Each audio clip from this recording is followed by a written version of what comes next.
thank everyone for being here today to discuss the status of energy development on our public lands and our federal oil and gas leasing program. In January, the administration announced a pause on new leasing while they conducted a review of the onshore and offshore leasing programs. During this review, only new leases and sales have been paused, but oil and gas production has not been stopped. In fact, I understand that BLM approved over 500 new permits to drill in February and March.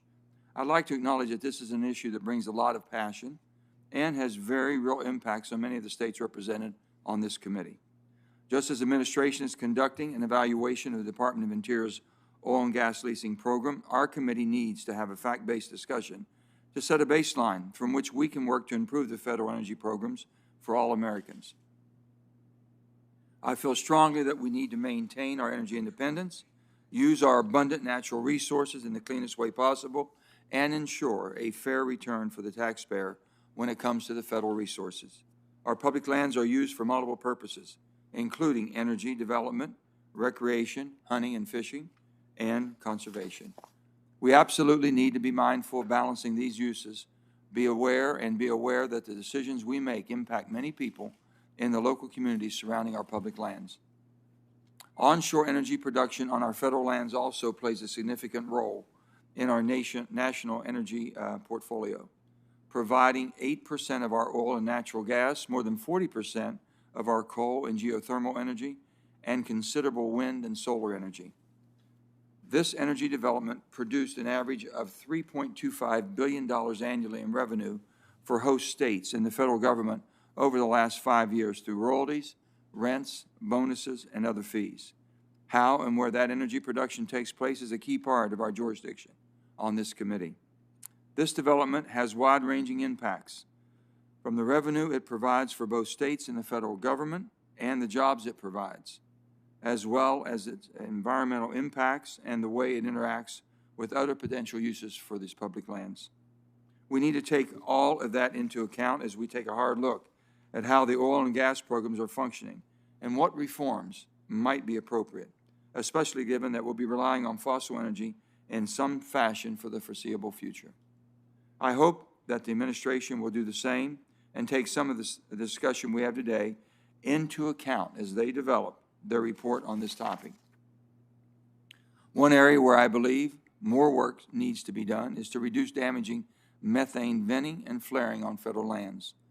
Limiting this wasteful practice will mitigate the environmental impact of this extremely potent greenhouse gas and also ensure the taxpayers receive a fair return on their resources.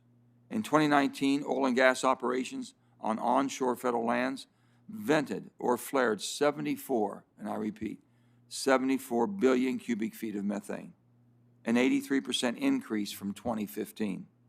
I look forward to hearing about the steps responsible producers are taking to reduce venting and flaring, as well as what bottlenecks exist that keep this gas from getting to market. Now, as I've said before, I'm all for innovation, not elimination, and all of the above energy policy. And while the focus of our hearing today is on the oil and gas leasing program, one thing I think makes all the sense in the world is increasing deployment of renewable energy on federally managed lands where it makes sense. Unfortunately, our agencies have not prioritized renewables or dedicated appropriate resources to their development. The permitting process is slow, and there is not enough economic and regulatory certainty for the renewable energy industry operating on federal lands. The Energy Act of 2020 included several provisions to aid renewable development, geothermal innovation, and appropriate deployment on public lands.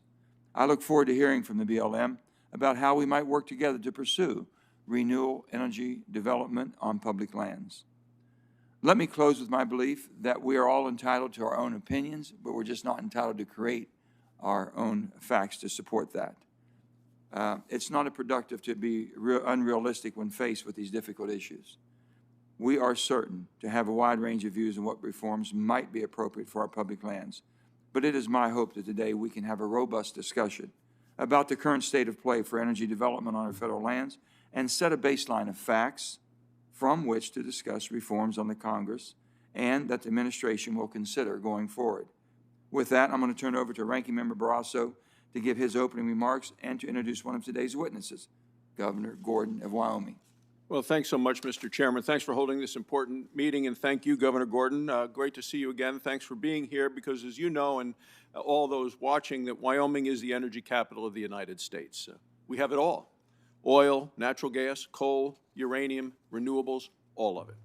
Wyoming's energy has powered this nation for decades. So today, Wyoming and the Rocky Mountain West is under attack. One of President Biden's first actions was to ban new oil and gas leasing on federal lands. Make no mistake, this is not a pause or a review. This is a ban, and currently there is no end in sight. So why did the President take this action? His administration is intent on ending oil and gas leasing on federal lands. How do we know that? Well, President Biden picked a Secretary of Interior that was on record opposing oil and gas production on federal lands. Since her confirmation, she has said that federal oil and gas leasing is, quote, fundamentally broken. I completely disagree with her. Oil and gas production on federal lands is subject to some of the most stringent regulations in the world. That's the reason oil and gas companies have long favored investing in state and private lands instead of federal lands. Oil and gas leasing isn't broken, but it is harmed by existing regulations that discourage investment in federal lands. For decades, oil and natural gas and coal production on federal lands has brought tremendous benefits to the people of Wyoming and other western states. It has provided rural communities tens of thousands of jobs at wages well above the national average. Oil, natural gas, and coal production has ended generational poverty for families in the West. It has enabled Wyoming, New Mexico, and other states to provide high-quality K-12 public education and college degrees to tens of thousands of young people whose families would not have been able to afford it. These are benefits that solar and wind energy will never be able to replicate. In 2019, oil and natural gas leasing and production on federal lands generated about $4.2 billion. Half of that money went to the federal treasury. Almost half of the money went back to western states. More than a quarter of all the money went to New Mexico alone. In contrast, wind and solar on federal lands have generated no more than $22 million in any given year. So President Biden's plan to end oil and gas leasing on federal lands will devastate the economies and communities of Wyoming and New Mexico and many other states. The Biden administration is represented at today's hearings. I'm afraid we're going to continue to hear the same misleading statements that we have heard from this administration in the past. One of those statements is that federal lands account for 25% of the nation's greenhouse gas emissions. In fact, oil and gas operations on federal land release less than 1% of our nation's greenhouse gases. Another misleading claim is that taxpayers are not getting their fair share. Administration officials say that royalty rates on state and private lands are higher than those on federal land. They fail to point out or explain that the permitting requirements and the restrictions on the use of federal land are far more stringent and expensive to comply with than those on state and private land. Increasing royalty rates will only further discourage oil and gas companies from investing in federal programs. Finally, Mr. Chairman, we may hear that oil and gas companies are stockpiling leases, but oil and gas companies cannot just sit on leases. They must actively work to develop oil and gas or return the leases to the federal government. That process takes years in getting the permitting and the right-of-ways needed to actually explore for the energy. But it's well worth the time because energy production on federal lands is critical to local communities, to western states, and to the nation. So, Mr. Chairman, I do want to thank you for holding this important meeting. And before we begin with the witnesses, I would like to take a second to just introduce Governor Gordon. Mark Gordon has been serving as Wyoming's governor since January of 2019. He and his wife Jenny own and operate the Merlin Ranch east of Buffalo. He has served as a member of the boards of the Wyoming Wildlife and Natural Resource Trust, the Nature Conservancy in Wyoming, and the Wyoming Environmental Quality Council. Governor Gordon knows the critical importance of both energy production and environmental protection. That's why Governor Gordon is leading a lawsuit to combat the Biden administration's illegal ban on oil and gas lease sales on federal lands. The people of Wyoming were not consulted before President Biden signed his damaging executive order, and Secretary Holland implemented it. Now the Biden administration will hear Wyoming's arguments both during this hearing and in court. Governor Gordon, it's a great honor to welcome you back as a witness before the Energy and Natural Resources Committee, and I want to thank you for traveling from Wyoming to Washington to be part of this important hearing today. Thank you, Mr. Chairman. Thank you, Senator. And moving to our witnesses, today's panel will be able to provide a variety of perspectives, and we really look forward and want to thank each and every one of you, especially the efforts you made to be here, as we share all their concerns. We're going to have with us today, and I'll go through them, and then I have Senator Heinrich is going to introduce Governor Brian Vallow, okay? And so we have Nada Culver, Deputy Director of Programs with the Bureau of Land Management. We have Governor Mark Gordon, has just been introduced by Senator Brasso. And then we have Governor Brian Vallow, who Senator Heinrich is going to introduce in just a minute. We have Vicki Hollop, President and Chief Executive Officer of Occidental Petroleum. We have Kathleen Sigama, President of the Western Energy Alliance. Senator Heinrich. Thank you, Chairman, and I am quite pleased to introduce my constituent, Governor Brian Vallow of the Pueblo of Acoma, to the committee today.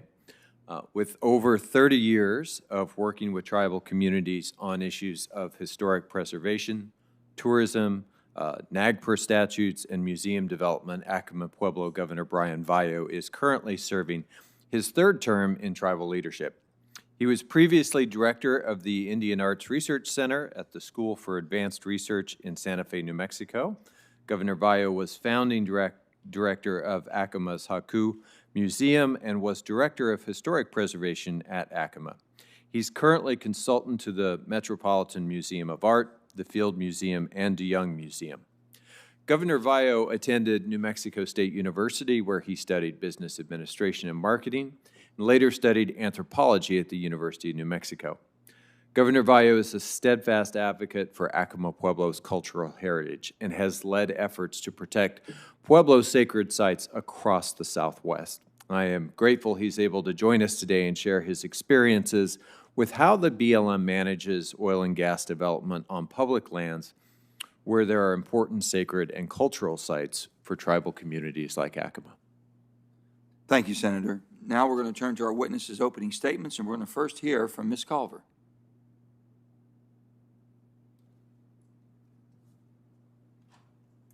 Thank you. Chairman Manchin, Ranking Member Brasso, and members of the committee, thank you for the opportunity to provide testimony on the development of energy from federal lands and the Bureau of Land Management's energy programs. I'm Nada Wolf-Culver, BLM's Deputy Director for Policy and Programs. This July, we'll celebrate the 75th anniversary of the BLM, which was established in 1946 with the merger of the General Land Office and the U.S. Grazing Service. The BLM has evolved over the years and adapted its mission to meet the needs of our nation and serve as a steward of our public lands and resources. We look forward to celebrating this milestone and recognize BLM managed lands provide an opportunity to address some of the nation's most pressing challenges, including those related to energy development, climate change, and transitioning to a clean energy economy. The BLM manages approximately 245 million surface acres, located primarily in 12 western states, as well as mineral resources across 700 million subsurface acres. Under our multiple use and sustained yield mandate directed by Congress, the BLM manages public lands for a broad range of uses, including renewable and conventional energy development, livestock grazing, timber production, hunting and fishing, recreation, and conservation, including protection of cultural and historic resources. President Biden issued Executive Order 14008, tackling the climate crisis at home and abroad, to restore balance on public lands and waters, create jobs, and provide a path to align management of America's public lands and waters with our nation's climate, conservation, equity, and clean energy goals. The order includes important direction for BLM's renewable energy and oil and gas programs. For renewable energy, the order, along with the Energy Act of 2020, sets ambitious goals to meet the urgent demands of the climate crisis and directs the Secretary to identify ways to increase renewable energy production on public lands. The BLM's initial efforts include a proposal for the establishment of renewable energy coordination offices, as well as other ways to prioritize permitting renewable energy development and associated transmission. The EO also pauses oil and gas leasing on public lands and in offshore waters, while the department conducts a comprehensive review of federal oil and gas permitting and leasing practices, including looking at royalty rates and climate impacts. For years, the Government Accountability Office has identified the federal oil and gas programs as high risk for fraud, waste, abuse, and mismanagement, and recommended a comprehensive review. GAO has consistently recommended program improvements, including for bonding, where rates were set in the 1950s and 60s, and royalty rates currently set at 12.5%, established in 1920. GAO has also highlighted non-competitive leasing, lease suspensions, and ensuring a fair return to taxpayers. As part of the ongoing review, we're considering how to remediate the problems identified by GAO, as well as the legal shortcomings that have led courts to overturn numerous lease sales and BLM guidance. We're also receiving feedback from tribes, governors, and local governments, and through outreach to stakeholders, and recently held a forum that featured a diverse range of perspectives. To be clear, as we're conducting the review, industry continues to produce from existing operations while submitting new drilling permits. Since January, we've approved over 500 permits to drill. Today, less than half of federal acreage under lease is in producing status, and operators currently possess nearly 8,000 available and approved drilling permits ready for use, with about 5,600 more submitted for consideration. It's worth reiterating that we manage the public lands and their multiple uses for all people. As Secretary Haaland has stated, fossil fuels will continue to play a major role in America for years to come. However, this is just one of the multiple uses for which the BLM manages public lands. Too often, the extraction of resources has been rushed at the expense of people, wildlife, and other uses. While we look back with pride on the evolution of federal land management and the economic contributions from public lands over the last 75 years, we simply cannot continue doing business as we have in the past. It's incumbent on us to look forward, adapting to the changing landscapes, climate, environment, and technologies. We have an opportunity to rebalance, bring meaning to the concept of sustained yield, and ensure that we manage our lands and resources not merely across fiscal years, but across generations. Together, we can meet the challenges of our time. Thank you again for the opportunity to be here today, and I look forward to your questions. Thank you, Ms. Culver. Next, we have Governor Gordon of Wyoming. Governor Gordon. Thank you, Mr. Chairman Manchin, Ranking Member Barrasso, and members of the committee. Good morning, and thanks for the opportunity to meet with you today. Greetings from the people of Wyoming. We can probably agree that last year sucked economically, socially, and emotionally. Wyoming never had to completely shut down, so our schools and businesses remained open, but our overall economy took a hard hit, particularly in the oil and gas industry. I cannot talk about my state without mentioning coal, Mr. Chairman. You and Ranking Member Barrasso know coal well and how important it is to our state's economies. Thank you for remembering that burning fossil fuels is not the problem. It is concentration of CO2 in the atmosphere that is the most urgent and critical task of this generation. Thank you for last week's hearing on carbon capture to promote federal support for commercial deployment of CCUS. This technology is essential. I recently announced that Wyoming will work day and night to achieve negative net zero carbon emissions across the whole spectrum of energy using wind, solar, nuclear, hydrogen, and fossil fuels. We are working hard to be home to the next commercial CCUS facility. Today, I speak about Wyoming's oil and gas industry and how it has been challenged by this administration's misguided policies. Last August, for what I understand to be the first time in our state's history, no rigs were operating in Wyoming. Today, there are 7, down from 34 in February of 2019. In October of that year, our Department of Workforce Services reported 13,100 oil and gas-related jobs. By October of 2020, that number had dropped to 7,200. This leasing review is a crafty way of establishing a moratorium on federal lease sales, making continued progress ever more tenuous, more difficult, and more likely that good-paying, family-supporting jobs will migrate somewhere else. That is bad for this country, for the climate, and especially for Wyoming. Wyoming ranks first in natural gas production on public lands and second in oil. That production from federal acreage is vital to our economy, generating $457 million last fiscal year. Approximately $5.7 million of that is from lease sales. How much has Wyoming received from lease revenues this year? None. The climate goals of the Biden administration can best be achieved through more consultation with governors, and that can be done without decimating our economies. The heart of enlightened, responsible policy lies in fully understanding all of its consequences. This moratorium discriminates against the people of Wyoming, against all Western states with federal leases within our borders. 8 Western states will stand to lose $2.3 billion in investment, $872 million in production value, and $345 million in tax revenue in this first year of the moratorium. In people terms, that is less funding for schools, health care, public safety, and other essential services. This moratorium is absolutely unnecessary. A comprehensive, thoughtful, and meaningful review can certainly be done without halting an entire leasing program. Federal lands are not overleased. Moreover, leases are not stockpiled in Wyoming. Developing a resource responsibly means leasing must be thoughtful, strategic, and forward-thinking. It may take a company several years and multiple sales to gather enough leases to allow the organized development of an entire field. That minimizes surface disturbance, avoids waste, and stranding assets. Conversely, a pause on leasing can set back and disrupt orderly development for years to no one's benefit. Wyoming is known for its energy production and magnificent environment. We have the largest stable population of sage grouse, and that has not been without effort. We have implemented effective mechanisms to offset development of wind, solar, coal, oil, and gas resources, not without effort or expense. And my state boasts the longest mule deer and pronghorn migrations on the planet.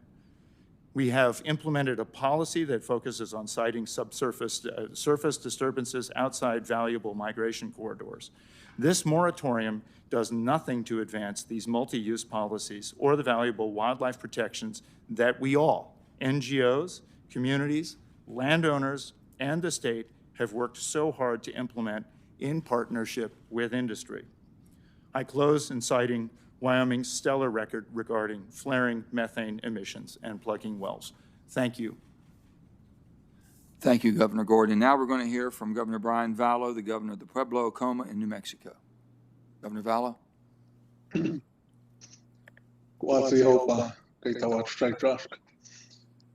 Good morning, Mr. Chairman and honorable members of the committee. I appreciate this opportunity to provide this oral testimony this morning. My name is Brian Vallow, and I am the governor at the Pueblo of Acoma in New Mexico. Acoma is considered the oldest continuously inhabited settlement in North America. Thank you for conducting today's hearing as part of Congress's ongoing oversight of Interior's onshore oil and gas leasing program and the President's call to review these practices under Executive Order 14008. Acoma Pueblo, along with the All Pueblo Council of Governors, on which I serve, has consistently expressed grave concerns about oil and gas development threatening our cultural resources, particularly those surrounding Chaco Culture National Park in New Mexico. My testimony shares Acoma's perspective on why Interior's policies need to be reformed, along with a vision for positively conducting these activities going forward using a proven method of effective collaboration called the Acoma Rapid Ethnographic Assessment. Our Pueblo has been involved in reformation efforts since 2014. Interior's oil and gas leasing practices have contributed to the desecration of sacred sites and cultural resources outside Pueblo landholdings, including the areas surrounding Chaco Canyon, a UNESCO site recognized for its remarkable density of archaeological treasures and traditional cultural properties, or TCPs, that are formative to our Pueblo identity. Energy development in the greater Chaco region has accelerated to alarming speeds with approximately 91% of available federal land having been leased by BLM to date. It would be impossible to list the many instances in which BLM has routinely failed to fulfill its legal obligations under Section 106 of the National Historic Preservation Act, NEPA, and federal consultation requirements in the time allotted. Each instance, however, has direct and potentially irreversible negative impacts on the preservation of our cultural heritage. We simply cannot ensure the protection of our cultural and sacred sites on federal and public lands under current conditions. Something must change. Our Pueblo believes that the start of any meaningful reformation of existing interior practices must be informed by tribal consultation.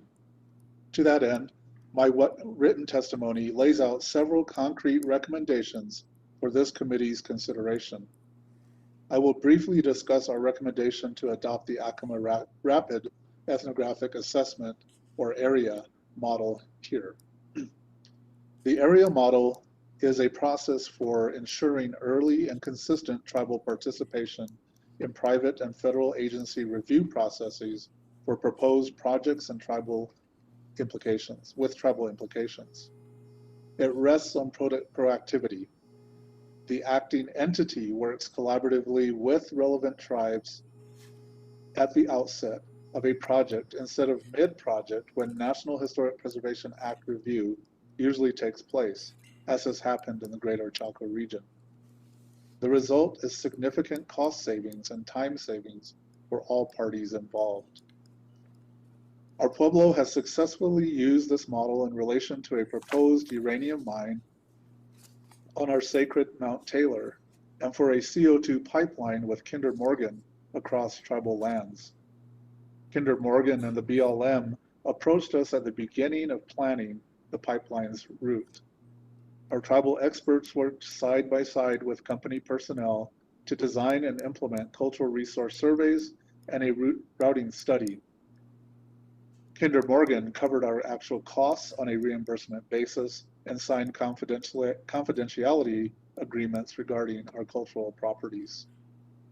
Ultimately, the entire process took only 6 weeks from start to plotted route, saving the company significant time on legal compliance and money on what may have otherwise been unworkable routes. We were also respected as a tribal sovereign with guaranteed protection for our cultural resources. A full 60% of the properties identified during the project would not have been recognized by archaeologists untrained in Acoma traditions. We believe the AREA model is a viable, low-cost, mutually beneficial path forward in reforming interior oil and gas leasing practices. We would welcome the opportunity to discuss the model further with you, your staff, and the Interior. Thank you for this opportunity to provide this testimony. Go on. Thank you, Governor Vallow. And next, we're going to hear from Ms. Vicki Hollop, President and Chief Executive Officer of Occidental Petroleum. Ms. Hollop.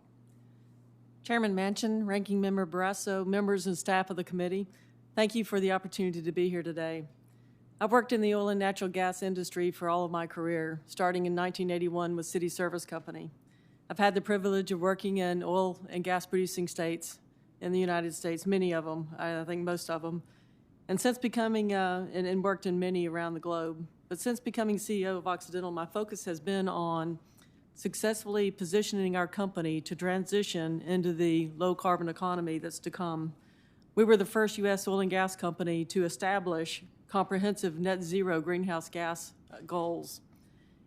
And we have a pathway now to get to net zero for scopes 1 and 2 by 2040, and an ambition to achieve net zero for scope 3 emissions by 2050. We all know that the demand for energy and energy products will continue to rise globally, and we take seriously the charge to provide for the needs of those demands while approaching net zero. I'd like to share some of the things that we're doing to accomplish this. Last year, we announced our plan to build the world's largest commercial-scale direct air capture facility. That facility, to be located in the Permian Basin, will remove up to 1 million tons of CO2 from the atmosphere each year. Scaling this type of technology gets us a step closer, a big step closer to the net zero barrel of oil, and provides for balance for those industries that have traditionally difficult emissions to decarbonize, like maritime and aviation. And we know that our approach to climate change must be extensive, impactful, and immediate. So we've initiated numerous partnerships with those that are in ethanol, cement, natural gas, and other industries to capture and permanently store CO2. Also, advanced battery storage will require scale-up of critical minerals production capacity, so we've entered into a joint venture with Terra Lithium to develop technology that extracts lithium from brine. In 2019, we also began operating a first-of-its-kind solar farm, 120 acres of it, in Texas that directly powers some of our oil and gas operations, delivering for those operations a lower carbon intensity oil. And we're excited about a pilot plant that we're starting with Cemvita. Cemvita has harnessed the science of ripening bananas to turn CO2 into bioethylene. And we were an early investor in Net Power, which just announced plans to build 2 zero-emission natural gas power plants in the U.S. These near-term, large-scale steps demonstrate our continued commitment to decrease emissions while providing essential energy and products that transition our society to a low-carbon future. Now, with respect to onshore development in the U.S., it provides the opportunity to generate a lower carbon intensity product that can be meaningful as a part of the energy transition. To that end, administration action should provide regulatory certainty in the short and long term. Production of oil and natural gas on federal lands is highly regulated and subject to strict environmental protections. And as Senator Barrasso said, some have suggested that we stockpile acres, and this simply is not true. The Mineral Leasing Act already requires operators to expeditiously develop federal leases and prevents a company from locking up excessive federal acreage. Federal leases grant the right and impose the obligation to evaluate the potential to produce commercial quantities of hydrocarbons. In fact, use it or lose it is already the law. Permitting of these operations takes a significant amount of time and investment. Federal onshore drilling permits take up to a year to get approval, which requires companies like us to plan 18 months ahead of drilling operations. Lack of clarity or permitting guidance can extend these times, often increasing the cost and the surface disturbance. Onshore development remains an important generator of jobs and revenues as well. The oil and gas sector has one of the highest average wages of any sector in the U.S., normally more than 50% higher than the national average. Median total compensation for domestic Occidental employees, not including overtime or benefits, is over $125,000 per year. And in 2019, the oil and gas industry contributed $740 million in funding for K-12 education in Wyoming, and 40% of the money in New Mexico's general fund comes from oil and gas revenues. And last year, Congress passed the Great American Outdoors Act, which directs revenue from oil and gas development on federal lands to fund the land and water conservation development and to pay for maintenance needs in our national parks. The LWCF has supported local parks and recreation projects in almost every county of the nation. So this means wherever you are, there's support for and benefits for your county. Now, we need to continue this onshore development because it means higher paying jobs, community reinvestment, and the energies and products needed to get us through the transition. So with that, I want to conclude just to thank you all for what you've done on CCUS and for the fact that without 45Q, we would not be able to do the projects that we do today. We wouldn't be advancing the technologies that the world needs to address our energy future. Thank you, Ms. Hollop. Thank you very much. Finally, we're going to have Ms. Kathleen Sigama. Kathleen? Thank you, Mr. Chairman, Ranking Member Barrasso, members of the committee. It's my pleasure to be here today. Western Energy Alliance represents about 200 companies engaged in all aspects of environmentally responsible oil and natural gas development in the West. We are independents. We are proud to operate on federal lands in a responsible manner, and we have an average of 14 employees. So lots of small businesses, lots of employees. In the West, oil and natural gas resources are inextricably bound to federal public lands and therefore to the men and women in the industry who work there. As much as we would like to avoid federal lands because of their extensive red tape and time-consuming process, it is nearly impossible to develop oil and natural gas in the West without touching some federal lands or minerals, even when you try to site your development off those federal public lands. And the interlocking land ownership of the West with tribal, Indian allottee, private, state, federal, all kind of mixed together, it means that just about every project in the West has to get a federal lease, a federal right-of-way, or a federal permit. But with that attachment to the land, we take our public land stewardship very seriously. We're proud that oil and natural gas on federal lands is done in a balanced manner and that we continually reduce our footprint on the land. We reduce our methane emissions. We reduce that impact so that we do take care of the land. In fact, development on federal lands, which represents federal lands and waters, which together represent about 22% of oil and 12% of natural gas production, only produces about 0.6% of greenhouse gas emissions, not the nearly a quarter that we constantly hear from the administration as justification for this leasing ban. So there's quite a bit of difference between 0.6% and nearly a quarter. But we're not content with even that low emissions profile. And through the relentless pursuit of better and more efficient technologies, the industry has significantly reduced methane emissions. In fact, we've reduced them 23% since 1990, even as we've increased natural gas production by 71%. Fuel switching to natural gas is the #1 reason the United States has reduced more greenhouse gas emissions than any other country since 2000. We've reduced more emissions than wind and solar combined since 2005. And we've helped achieve that balance on federal lands. If you take the 700 million acres of mineral estate that BLM manages, we lease less than 4% of that. And when you look at actual surface disturbance, it's about 0.07%. So we think that's a very great balance between protecting the land and achieving a substantial energy resource. In fact, leased acreage is at near historic lows. It hit the lowest level since 1985 during the Trump administration at 2.5 million acres. It's up slightly, but that actual footprint on the land is less than 500,000 acres. And we're also very proud that we are almost exclusively the source of funding for conservation and infrastructure on federal lands under the Great American Outdoors Act.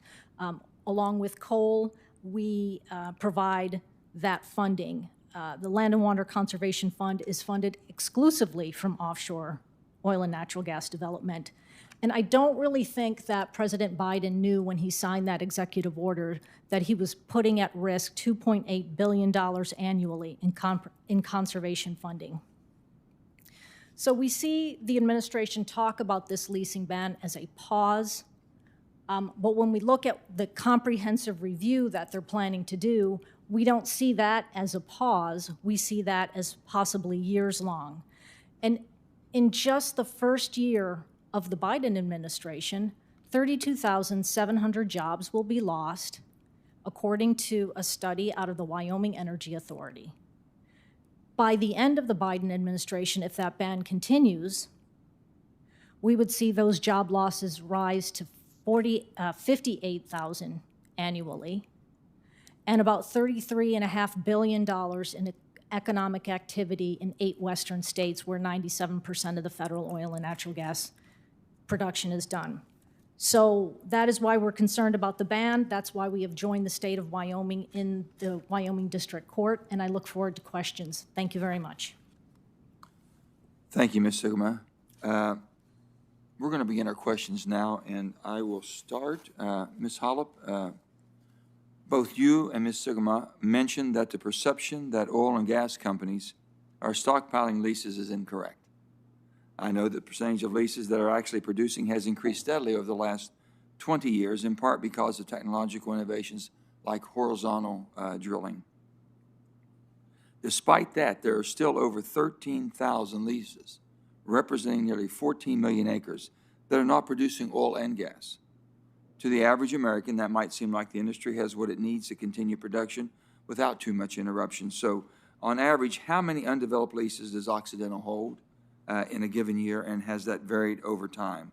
And maybe you can help us better understand what's going on with these leases that aren't producing.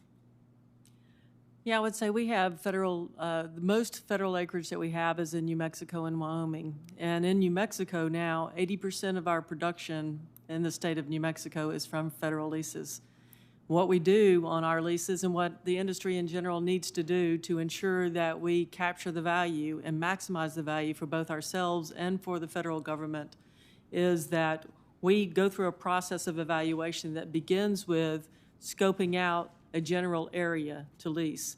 We then put that lease. How long does it take you to get from when you basically secure a lease to where it goes into production? From the time we get a lease to the time that we can get it on production in a prudent way that maximizes values can be anywhere from 3 to 4 years. And the reason for that is the subsurface work that's required. We typically will shoot 3D seismic, which gives us a picture of the subsurface. We then have to validate that 3D seismic with a few wells, do the calibration process, and get the models set to begin to maximize drilling. And the reason that it's so critically important that the industry does this is without a good development plan for the entire area, not just piecemeal. I think somebody mentioned that the industry went too fast in some cases to develop acreage. That is not the way that we should do our developments. And doing our developments on federal acreage the way I'm talking about will not only recover more of the subsurface hydrocarbons, but will recover it in a more efficient way that maximizes value, but also diminishes our footprint and gives us the opportunity to design a development with less different vessels, with lower number of vessels, because what we really need to do is to minimize the leak points to ensure that we minimize emissions. Thank you so much. I'm so sorry we have a limited time, but we're going to get back. There's going to be a great panel here. Under the current system, it makes no sense to me at all when a lease sale is held. If nobody purchases the lease, and this is from Ms. Culver, if nobody purchases a lease, anybody can come in and buy it for the next 2 years without paying a bonus bid. With so many parcels going unsold over the last few years, there are now approximately 1,500 parcels containing more than 4 million acres are currently available under the non-competitive lease provisions, particularly with annual rent of $1.50 an acre. Foregoing the bonuses, bids can be pretty much lost to the taxpayer and hurt the states that would receive these monies. So I don't know how that's done. We don't do that with the coal properties. Why is it done with gas and oil, and why do we continue that? Thank you, Senator. As you noted, right now, under the Mineral Leasing Act, if leases are not sold at a competitive sale, they are available for 2 years at non-competitive sales. This is essentially an over-the-counter transaction, $1.50 an acre, and they do not come with a bonus bid or other. Why is that still allowed? The Mineral Leasing Act directs the BLM to do this. I got you. As the General Accounting Office has noted, we receive 3 times the income from leases purchased competitively, and leases purchased competitively and with a higher bonus bids are much more likely to actually be developed than leases. So you would not object if we made some changes to that? We would appreciate some guidance from Congress and also to address the concerns the GAO has cited on. We'd love to work with you. Anybody on the panel have any comments on that leasing process? Governor? Just push that button. Something should come on. Thank you, Mr. Chairman. Sorry, the button's a little bit reluctant to accept my gesture. One of the big issues, I think, that has demonstrated itself over the last couple of years, Mr. Chairman, is the fact that there's so much uncertainty at this point with federal leasing. There are lawsuits that make almost every leasing opportunity problematic, and so it makes it very difficult to plan, as Ms. Hollop said, for a rational and logical approach to development. Thank you. Thank you. My time's expired. Now I'm going to go to Senator Barrasso. Thanks so much, Mr. Chairman. Governor Gordon, you mentioned uncertainty. You know, it's a difficult time it's difficult to overstate the importance of jobs in the oil and natural gas industry to families, to communities in Wyoming, New Mexico, other western states. Can't afford to lose all of these oil and gas jobs. Can you discuss the impact of oil and gas jobs on communities and families across the West? Thank you, Mr. Chairman, Ranking Member Barrasso. Oil and gas jobs really make up the bulk of jobs in many of our communities in Wyoming, as you know. Everything from oil field services, those small businesses that provide parts and equipment and pipe and so on, to ancillary services like water hauling and so on. They provide fieldmen, mineral consultants, regional wildlife consultants, and other jobs, all high-paying jobs. For a young person coming out of high school in Wyoming, as I think was mentioned here, they can get a high-quality job and start a career, which is really important. Those jobs are essential to the basic services of any community, from schools to cafes to the retail stores and so on. And as I say, it provides valuable income. It provides a community that has some purpose over time. One of the challenges, I think, with renewables is that they're sort of one and done. They can come in, get built. There's maybe a little bit of a legacy crew that's there to sort of take care of some things. But oftentimes you end up sort of pulling the guts out of a small community. So oil and gas jobs, Ranking Member, are absolutely essential. Thank you. Well then, you know, so you talked about the impact on families and the communities. Let's talk about the importance of oil and gas revenue to states, to Wyoming, to New Mexico, to other western states. I know you've been talking to the New Mexico governor. You're also a member of the Western Governors Association. Do other governors share the concerns that you've talked about in terms of President Biden's actions that are going to limit the ability to provide essential services, things like public education? You talked about essential services to residents of their states as you talked to additional governors. Yes, thank you, Mr. Chairman, Ranking Member Barrasso. I have to say that it was somewhat heartening to reach out to fellow governors. I think we had 17 on a letter, and it was a bipartisan letter, basically saying that this leasing ban is detrimental to all of our states. And particularly, I have had the opportunity to work with Governor Michelle Lujan Grisham over the last several months to talk about the importance to both Wyoming and New Mexico for funding our education system, for making sure that these jobs don't migrate to states that don't have the same kinds of federal restrictions and so on. And I think, you know, one of the things to remember in all of this is that New Mexico, Colorado, Wyoming, Utah, and North Dakota have all established very strong regulatory programs, and coupled with the federal leasing programs, these guarantee that resources are developed under the most stringent kinds of guidelines. When federal leasing is put at risk, those jobs migrate to places where there aren't those restrictions and where there's much more private land.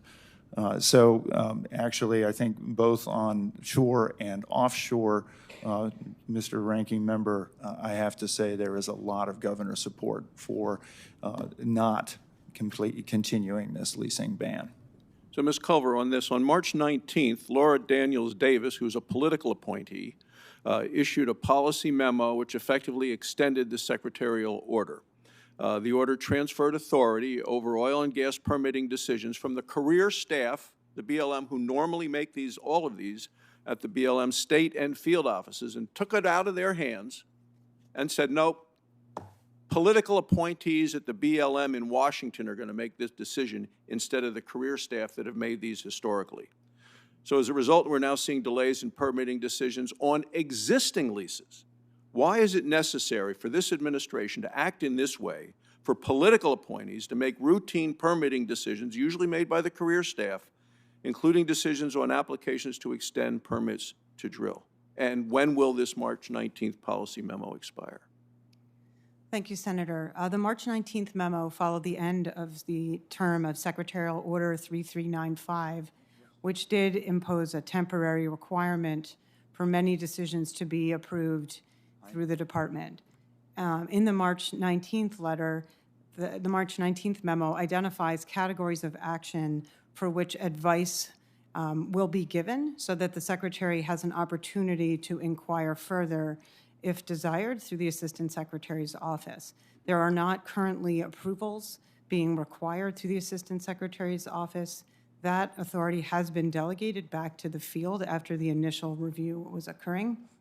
Under this current memo, the BLM from the field up do provide regular updates as to their activities and intended activities.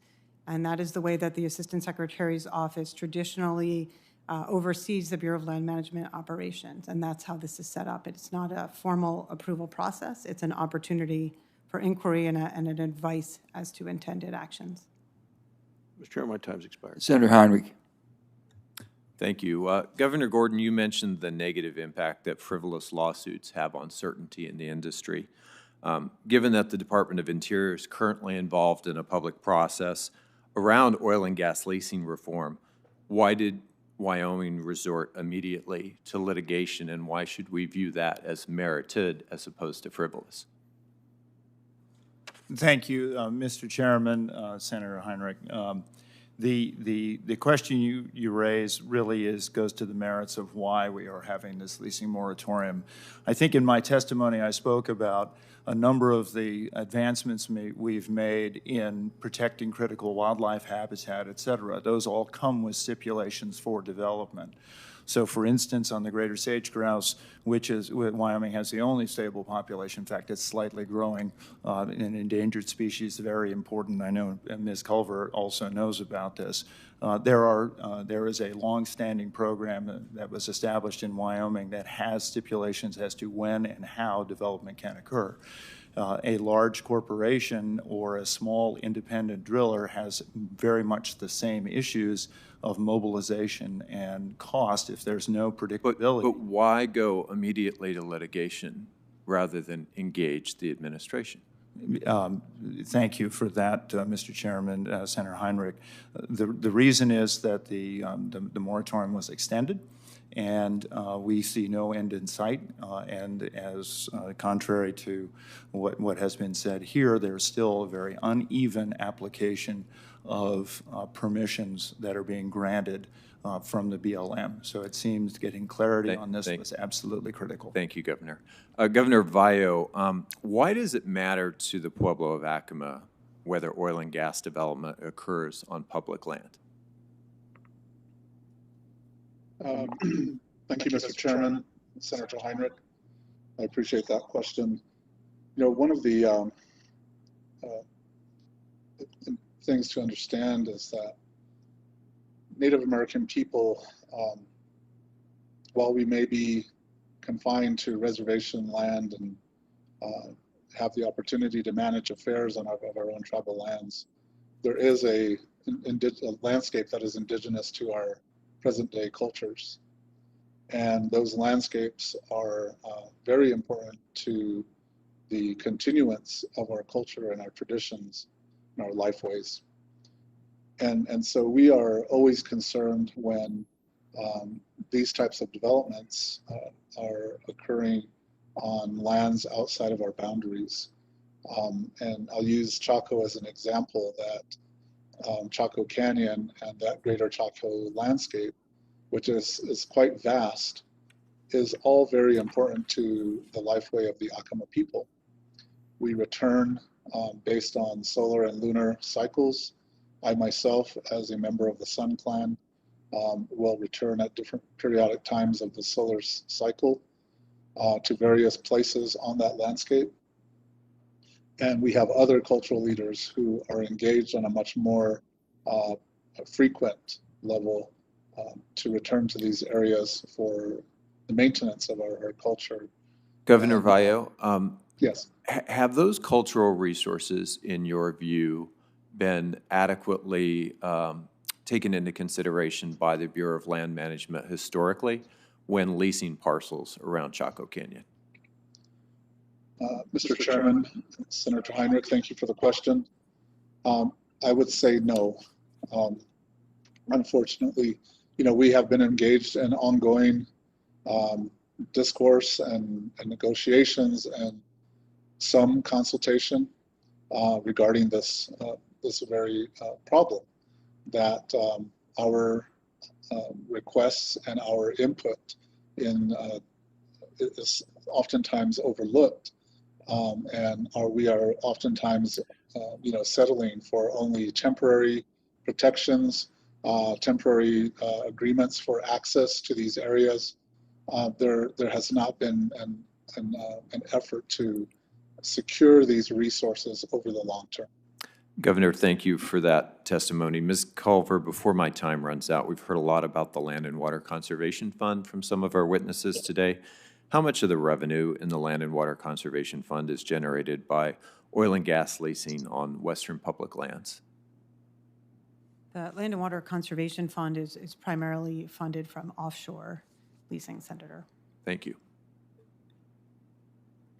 Before turning to Senator Lee, I'd like to introduce a letter for the record. On March 15th of this year, New Mexico's governor wrote President Biden expressing concern about the economic impact of his oil and gas leasing ban on that state. The governor explained that financial losses resulting from the leasing ban, quote, could have real impacts on our ability to achieve major goals like universal access to early childhood education. I ask unanimous consent to enter the governor of New Mexico's letter to the record. And without objection, it will be done. Senator Lee. Thank you. Ms. Hollop, I'd like to start with you. We've got administration officials and some special interest groups that have repeatedly said that the pause on oil and gas leasing will have no impact on businesses or local economies because, as they put it, as they describe it, the industry has, quote unquote, stockpiled leases. Can you briefly speak to that assertion?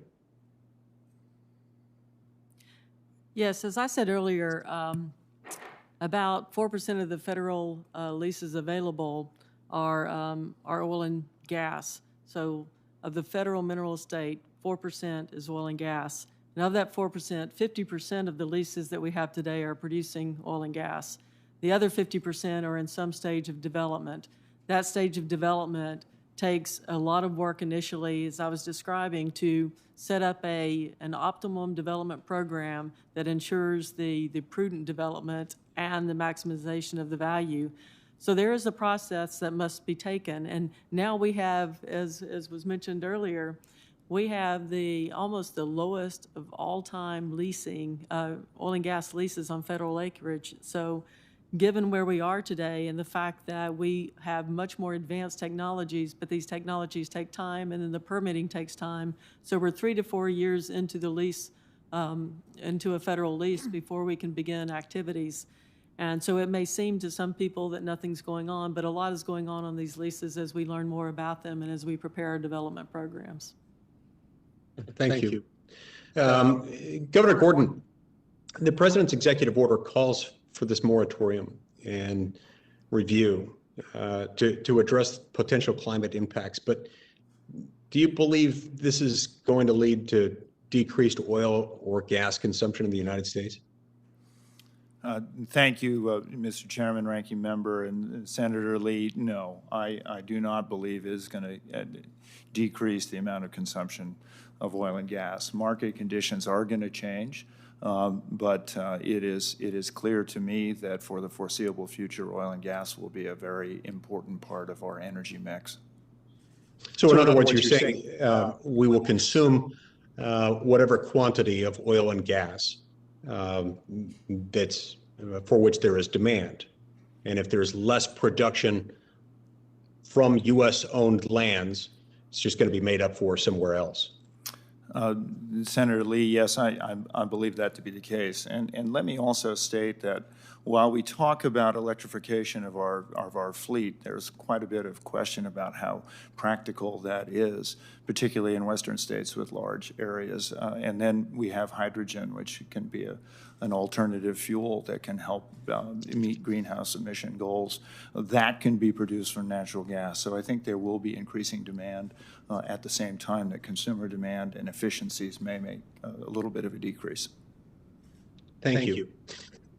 Ms. Culver, as the U.S. District Court for the District of Columbia recently recognized, if a resource management plan authorizes oil and gas development on certain federal land parcels, the Bureau of Land Management must sell leases for those parcels on a quarterly basis. And this is not just based on something that a judge contrived. This is what the law requires under 30 U.S.C. 226B1A and 43 CFR 3120.1-2. So this is what the law requires. Now, this seems to be inconsistent with the president's moratorium or pause. Can you briefly explain to me under what applicable laws the BLM has halted the oil and gas leasing program? Thank you, Senator, for the question. Right now, we are operating under an executive order issued by President Biden that directs us to pause leasing on federal lands while we conduct a comprehensive review of the program. Under the Mineral Leasing Act, the Secretary of the Interior has discretion to determine whether or not to lease nominated lands and to determine which lands are eligible and available for leasing. That discretion has also been delegated to the Bureau of Land Management, and I believe that courts have upheld this discretion, including the discretion not to lease nominated parcels all the way up to the Supreme Court. So that is the authority we are operating under right now. Okay. It is important that we follow the law there, and the law, as I read it, requires these things to occur quarterly. I know I'm almost out of time. Ms. Hollop, I want to ask you one more question. You mentioned that Occidental was the first U.S. oil and gas company to establish comprehensive net zero greenhouse gas emissions goals. Can you expand on what efforts you've taken to reach that goal? Yes, we've entered into agreements with an ethanol producer to take the CO2 emissions from their plants, get it to the Permian for sequestration. We also have an agreement with a cement plant in southern Colorado. We have announced the plan to build the world's largest direct air capture facility in the Permian Basin. We've got the FEED study underway. We'll begin construction next year. We've also invested in Net Power, which, as I mentioned earlier, it's a net zero emission gas-fired electrical generator, and so it's the first of its kind. We've also are working not only just on carbon capture and sequestration, but we're working on other ways to use carbon. We've entered into a joint venture with Cemvita in Houston to actually produce bioethylene from using ripening bananas to convert the CO2. That will begin a process where we can start to use photosynthesis for converting CO2 on a large scale to bioethylene. In addition, we're trying to help the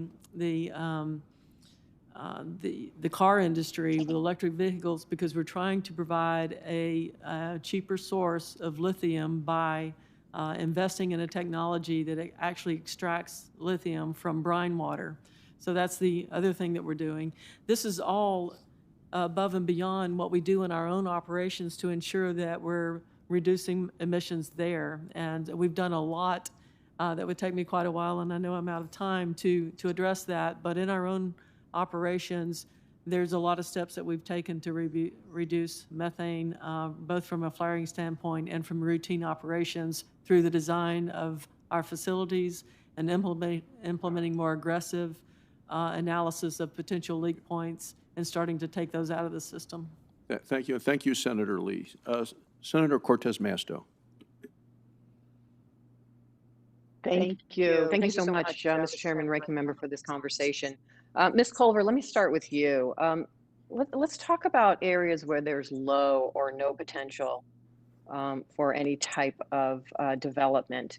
How does the leasing of low and no potential lands negatively impact our land use, like recreation, renewable energy development, and other activities? And what solutions would you propose?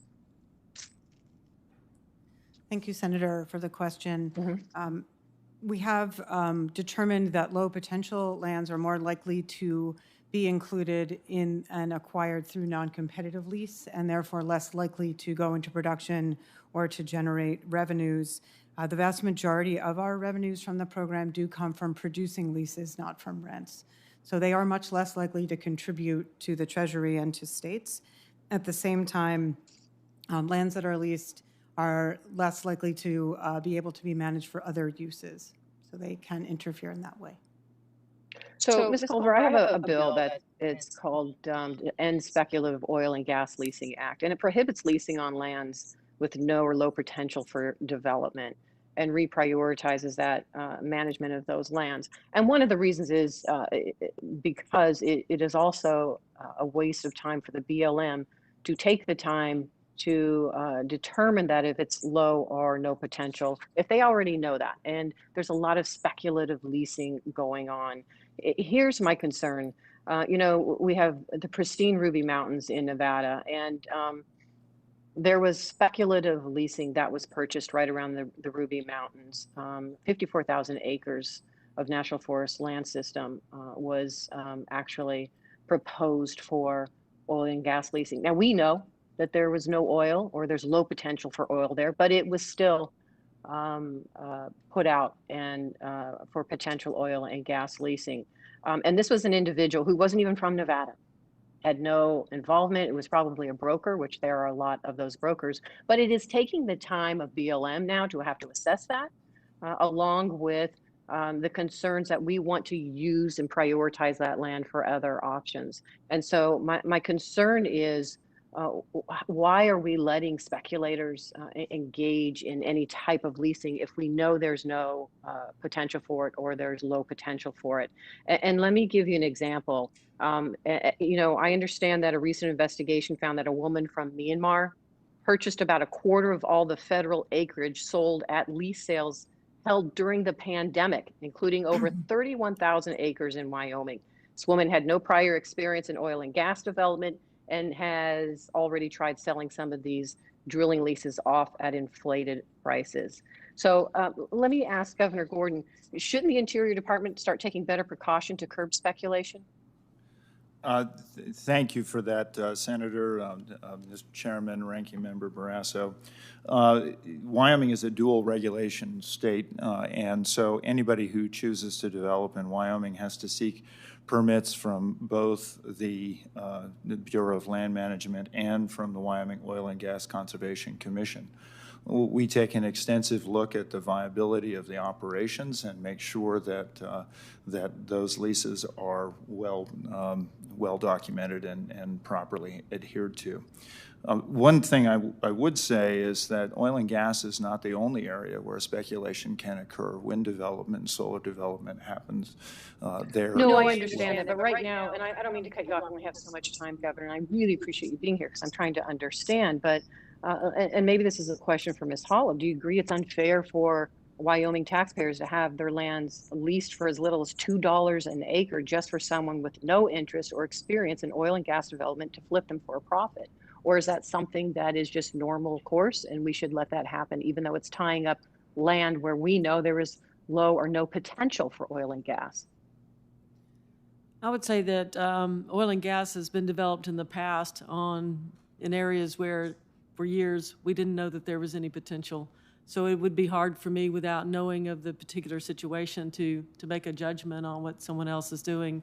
I would say that since you do have to pay a fee on an annual basis, there's not too many companies I know of that would hold acreage that was not speculative and that didn't have, in some way, have some potential for oil and gas. And I'm speaking from an oil and gas perspective here, not from any other potential use of the acreage. We wouldn't Thank you. hold it. Can I stop you there? I've got one final question because I want to talk with Ms. Hollop because I'm trying to understand. When you talked about stockpiles of leases, please explain to me why the 50% that you talked about that are in some stage of development is somehow running afoul of the executive order that the president issued, because the executive order he issued was a pause on new leases. So that executive order would not impact the 50% that are in some stage of development. Isn't that correct? Or am I missing something? What you're saying is correct, but what I'm talking about is 50% of the oil and gas leases today produce. Another 50% are under evaluation. If the leasing process does not continue, then we will get behind on development of oil and gas in the United States. So it's an important No, I thing. understand that, but there's no indication that 50% leasing is not continuing. You just said it's in some stage of development and it's continuing, correct? The leasing has stopped as far as I'm aware of. The new leases. New but leases. You're what you, and I'm just trying to understand this. Maybe we don't what have you- oil and gas in our state. My understanding is the pause is for new leases. But what you said, there's 50% of leases are in this country are in some stage of development. That would not stop that stage of development for those 50%, correct? The 50% would need to get permits to continue the development. So as you're holding the acreage, you're evaluating it, and then you have to put your plan together, and then you have to get the permit to drill the well. Correct, I understand that. So it's the permitting I appreciate process. it. I appreciate it. I know my time is up. I appreciate what you're saying. I needed to understand that the executive order is not impacting those leases. And from my understanding, it isn't, because those are old leases, not new leases. But if I am incorrect in that statement, please let me know. I will submit my questions for the record. Thank you. Yeah. Thank you, Senator. Now, Senator Daines. Well, just say that it's impacting us. I mean, Senator Murkowski would say the same thing. These quote, new leases, it's a long process here, and it's creating great problems right now as we think about our long-term future. Chairman Manchin, thank you. Just last week, President Biden and Interior Secretary Holland announced they extended their oil and gas leasing moratorium and canceled this quarter's mandatory lease sales in Montana around the United States. This administration has now put a stop to 2 mandatory lease sales, and there appears to be no end in sight.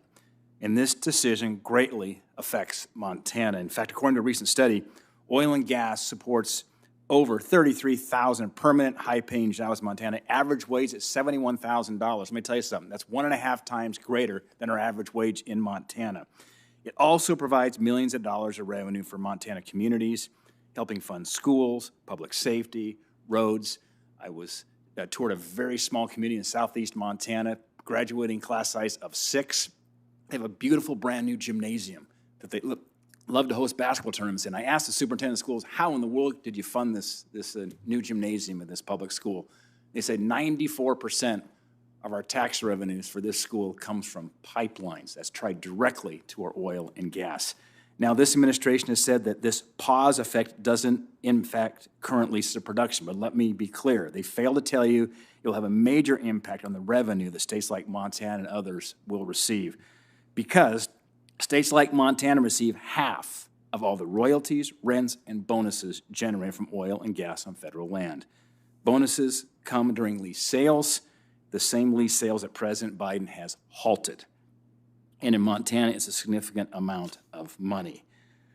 Ms. Culver, what is this administration's plan to make up for the lost revenue and jobs the leasing ban is causing in states like Montana? Thank you, Senator. Right now, we do not see a major loss in revenue. As I mentioned in my testimony as well, the majority of income comes from royalties from producing leases. And right now, the industry has approximately 7,900 permits available, ready to use for drilling. The BLM has approximately 5,599, so I guess that's not approximate, additional permits that have been submitted for consideration. We know of over 7,400 wells that have been drilled and are ready to be completed and have not yet. So when we look at those numbers, we look at the math, we see the ability to continue. Do you realize the chilling effect? Do you realize the chilling effect you're having in terms of these companies are thinking about long-term? These are entrepreneurs. When you cancel it, that's sending a chilling message to the industry that basically this is just step one here of eventually stopping oil and gas leasing on public lands? Right now, we are directed to pause leasing while we conduct the comprehensive review, which we are doing to ensure that any changes that need to be made to these policies can be made so that future decisions will withstand judicial review. And do they have an appreciation for how much time it takes in terms of the upfront investment and exploration and so forth? And what they sent a very clear shot over the bow that oil and gas leasing is not welcome. And it's having a huge effect. The promise of future possible jobs, new revenue, is little consolation, I can tell you, to union workers that already lost their job, or that schools are now having to make cuts as they're seeing declines in these revenues. There's been a push by some lawmakers and environmental groups to increase royalty rates on federal oil and gas development. According to a recent GAO report, increasing royalty rates would lead to an increase in federal revenue and a decrease in production. While this may be a win for President Biden, this is a loss for rural communities in places across my state of Montana. It would cause production to move away from rural, low-producing areas and concentrate in just a few places. Again, leaving eastern Montana out to dry and killing important jobs created by oil and gas in these very rural communities who need the help the most. Ms. Sagama, can you explain how increased royalty rates is a bad decision for rural, smaller western communities? Well, Senator, I think you said it well there. I think when some of these reports look at just increasing the royalty rates, they forget that when you tax something, you get less of it. And so the federal government has chosen to extract more in process and regulatory costs than it can command in royalty rates. Now, if we had a stable environment on federal lands like we do in the state of Texas or in North Dakota off of federal lands, then, sure, maybe the federal government could command a higher royalty rate. But with all of the extra cost on federal lands, raising the royalty rate would just continue to transfer jobs and production away from small communities, rural communities in the West to other areas of the country. Thank you, Ms. Sagama. Thank you, Senator. Now we have Senator Hickenlooper. Thank you, Mr. Chair, and I appreciate all the time and effort of each of our panelists. I want to start with Ms. Culver. A recent EPA report had some startling data that there are roughly 2.8 million abandoned oil and gas wells that have emitted about 280 kilotons of methane. We know that over a 20-year period, methane is very harmful to the environment. We've got over 90,000, almost 100,000 wells operating right now on public lands, but we don't right now have a system for tracking how many of those wells have been orphaned or in the process of or would be orphaned.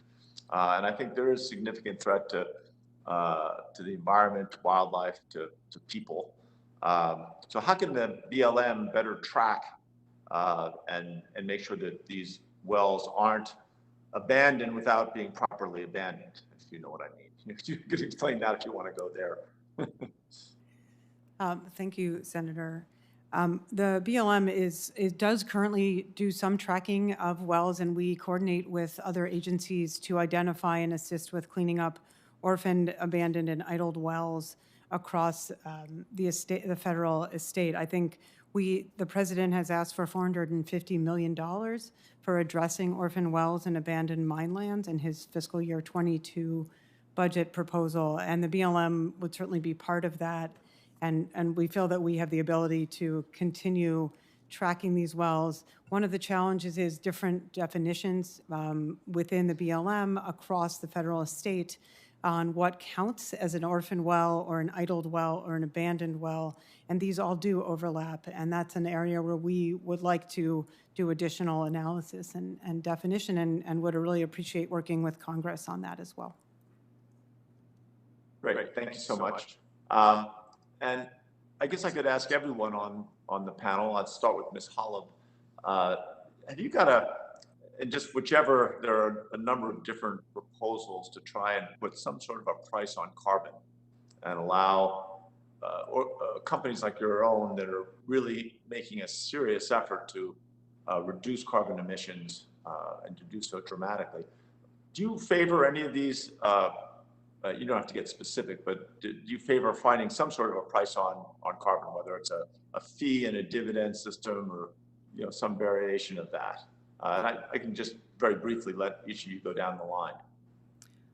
Just quickly, I would say that I favor what's being done today, the help with 45Q, and what would help even more with 45Q is what's been put forth by some of the senators on this committee, and that is to expand 45Q to provide direct pay and more value for direct air capture, because I do believe it's this kind of program, 45Q, that will develop technology.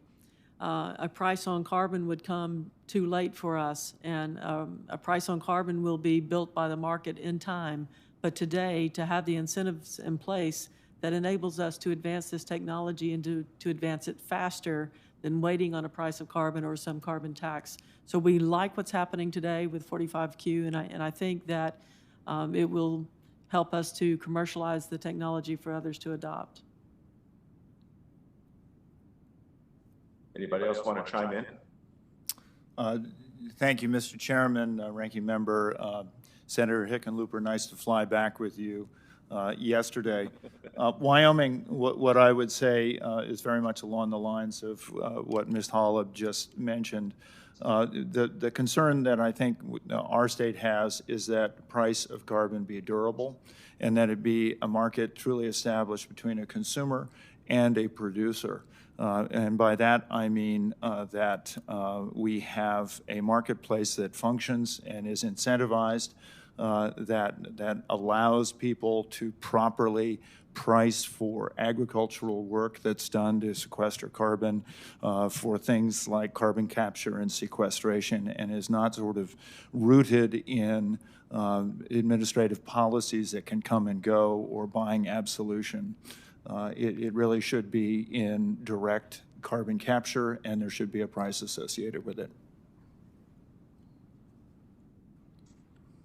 Great. I'm unfortunately out of time, I can see, so I will yield my time back to the chair. Thank you. Thank you, Senator. And now we have Senator Lankford. Mr. Chairman, thank you very much. Thanks to all of you for your testimony today. Ms. Culver, I want to get a chance to sink in a little bit more on this letter that went out from the Department of Interior on March the 19th. You referenced it before to be able to talk through. Help me understand, just to clarify on this, no decision can be made on the field office without reaching out to the Assistant Secretary. They have to be able to review it first to be able to come back. Is that correct?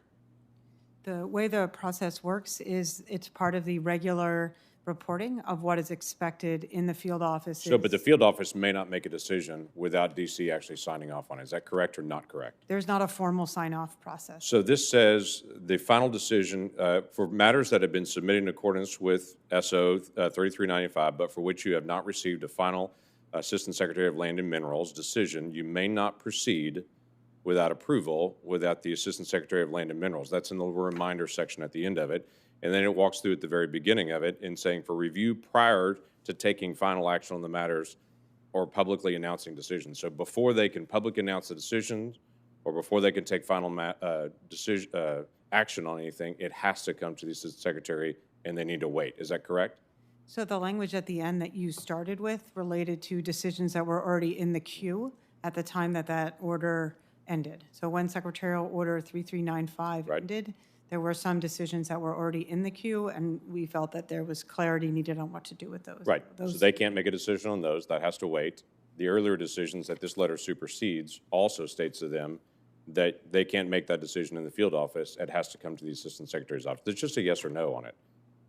It's a regular course of business review, Senator, so that the Secretary's office has an opportunity to inquire if the Assistant Secretary would like more information on those topics. So in the past, the field office could make decisions or could not make decisions? In the past, in similar ways, the BLM has always provided a look ahead to headquarters and to the Assistant Secretary's office on upcoming activities so that there was an opportunity for review and to ask So the questions. field office could make decisions or could not make decisions without a sign-off in the past?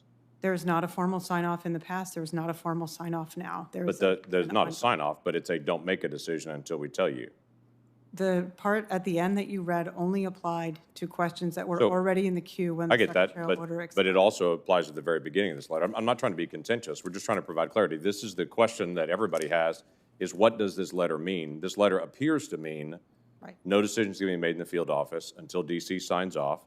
DC's not decided when they're going to sign off yet. We'll get back to you when we start making decisions on it. We're doing a comprehensive review, as you've mentioned. Is that correct or not? That is not correct, Okay. Senator. This is the way the BLM has operated before, under previous administrations and under this administration. So There are could the- regular updates provided so that if the Assistant Secretary or headquarters has further inquiries, they can make them. It is So not a could- formal sign-off, and Did that's the how. field office make a decision on a right-of-way decision in the past? Yes, and it would go up through an advisory process before it was finalized. So if there was a question, the regular reporting would provide that opportunity before it was finalized. So It's can not a field formal office make sign-off. can a field office make a decision on a right-of-way now? It's the same as it was before. If the right-of-way would be included in an update, if it met the categories Right. in that memo, So, then it would go through that. so help me understand advisory. what's different about, why is this memo needed then, if this is exactly the same as it's been in the past? That memo was necessary because of the end of Secretarial Order 3395 to indicate that there was no longer a formal approval process and to highlight the specific categories of actions that this Assistant Secretary's office would like to ensure were included in the updates. So every company should assume things now are functioning on leases, on right-of-way, on all the long list of approvals for permits here, exactly the same as it was in 2019. It's the same, no difference as it was in 2019. Each administration has a different type of information they want and different types of activities that they are looking at, but the process is the same, yes, for review. So, but you're saying there wasn't a sign-off in 2019, there's not a sign-off now. It's functioning the same now as it was before. The function of regular reporting with an opportunity to ask for more information is the same process that we were using before. Ms. Hollop, do you have any questions on the functioning of how things will operate on federal lands at this point that's different than 2019? I'm sorry, was that a question to me? Yes, ma'am. Well, I would say that a few days after the letter, 300 extension requests were sent in by our industry that I'm aware of, and not any of those have been approved yet. 26 of those were ours. These are sundry addition or lease extension requests that would have been pretty typical or routine in the past that have not yet been approved. So things seem to be significantly different than what they were before. This appears to be different to us. Mr. Chairman, thank you. Thank you, Senator. Now we have Senator King. Thank you, Mr. Chairman. Ms. Hollop, as you know, and I want to get on to some other larger questions, but a specific question. As you know, methane is a particularly potent greenhouse gas. As you know, one of the great sources of methane is fugitive emissions from drilling. The Obama administration put restrictions on that release. The Trump administration issued a rule to essentially lift those restrictions. We have a motion on the floor of the Senate, I think this week, to rescind the rescinding. You're nodding. It's a little. What's your company's position on that action? We support the direct regulation of methane just for the reasons you said. It is very potent, and we need to have regulation in place to ensure that we have adequate controls throughout the industry. We support that. So you would urge us to vote yes on this resolution to restore the direct regulation? We support doing that, yes. Thank you. Ms. Culver, another sort of quick question, listening to these various exchanges.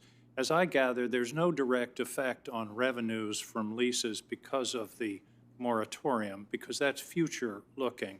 Right now, there are leases that haven't even been begun to be developed in the queue, if you will, in the industry queue. So when will the states and the industry see a decline? In other words, what's the lag time here?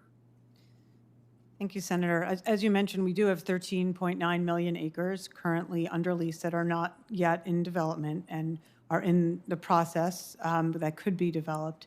In addition, we do have thousands of permits issued and also pending. So how long will it take before there's a real monetary impact of this moratorium, assuming for a moment that it continues indefinitely? Right, so the monetary loss right now is new bonus bids and additional rents from leases. However, the vast majority, as I mentioned, of income comes from producing leases from royalties. Yeah. We do not anticipate an effect, a significant effect on income to states and the Treasury in the near future during this current pause. Can you define near future? Several years? There have been reports issued that identify periods of several years. We have not yet undertaken that specific estimate. Thank you. Governor Gordon, welcome. I was served as governor of Maine alongside Jim Geringer of Wyoming. I hope you'll give him my very best regards when you're back in the state. The jobs loss issue is really tough, and I understand that. I've lived through in my state some wrenching industrial changes, lots of jobs lost. However, that happens because of changes in the economy. Shouldn't we be talking more about how to reskill and reemploy those jobs rather than trying to change the direction of where the economy is headed? An example is coal. Coal has largely gone into a serious decline because of natural gas and the replacement of coal plants with natural gas plants. Talk to me about, and I really understand what you're talking about. Those are good high-wage jobs, but the economy changes. We had good high-wage jobs in Maine doing a lot of other things 50 years ago. We don't have them anymore. Well, thank you, Mr. Chairman, Ranking Member Barrasso, and Senator King. My mother grew up in Kennebunk when it was a shoe factory place, and there so were 30,000 jobs in shoes in 1970 in Maine. Now there may be 1,000. Absolutely correct. In Wyoming, we in fact have stepped up. I recently announced a new initiative which will tie the university to our community colleges so that many of our workers can upskill and get more certifications and more opportunities. All of these industries are evolving, and we want to make sure that our workforce has the ability to meet that. When we're talking about, quote, transitioning from coal to renewables, and this is something Governor Lujan Grisham and I have. The major transition was from coal to natural gas. Your state benefited from that, and this guy's state didn't benefit. Well, thank you, Senator. What I would say is no matter what you do in energy, somehow you're going to do it in Wyoming. And so for us, we want to make sure we have a nimble workforce that can meet those needs. But what I will say that is important is that the pay for those jobs changes.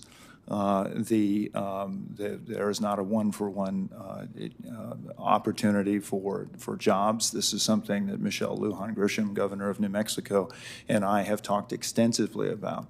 How do we build that economy over time? And I think there are chances to do that. Doing something as extraordinarily draconian as we are with the policies of this administration doesn't give us time to evolve. I think that time is an important point, and orientation toward transition is important as well. Thank you very much, Governor. I appreciate your making the trip. Thank all of you for joining us today. Thank you, Mr. Chairman. Thank you, Senator. Senator Hoeven. Thank you, Mr. Chairman. Deputy Director Culver, my question is for you.